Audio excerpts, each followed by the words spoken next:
Ritual worship is a flame in the darkness which is seen by the unseen.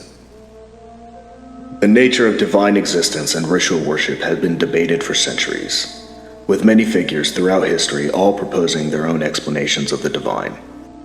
But what's rarely acknowledged is the scale of those gods which we are beholden to.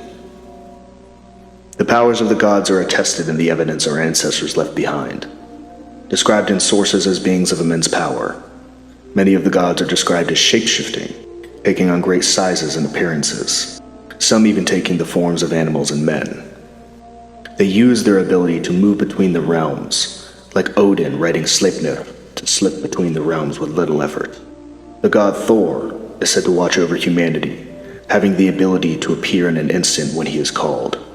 The gods and their powers are plentiful and immense. The scale above what we perceive as reality is great, and the gods we worship are incomprehensible by nature to us. Similarly, in that we are incomprehensible to an ant scurrying across our hand. But there is a way to see the unseen and feel their presence in the larger world around us. The traditions developed by our ancestors allowed them communion with the gods, and through these rituals, our ancestors were allowed glimpses of other worlds and whispers of those who inhabit them. Our ancestors were given insights into their own world and endowed with blessings to help them in their endeavors. Some were even cursed for worldly misdeeds or divine transgressions. Our ancestors gained the ability to observe an existence greater than theirs, but there is no indication of our ancestors rationalizing these greater powers. The powers above and around us are mightier than measure, beings who are terrifyingly beautiful to us by their own design.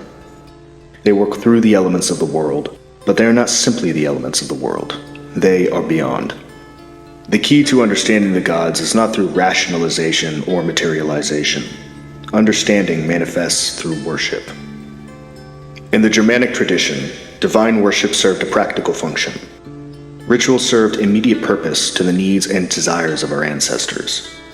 They provided reverence, offerings, oaths, and devotion to the gods in return for their aid.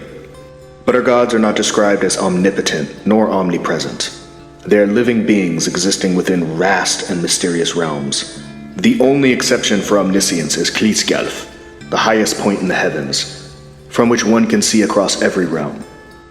But one must be seated upon Klískjalf to gain this power. It is not inherent. So to gain the attention of the gods, ritual worship, in most cases, must be performed. The foundation of ritual worship is akin to the lighting of a flame.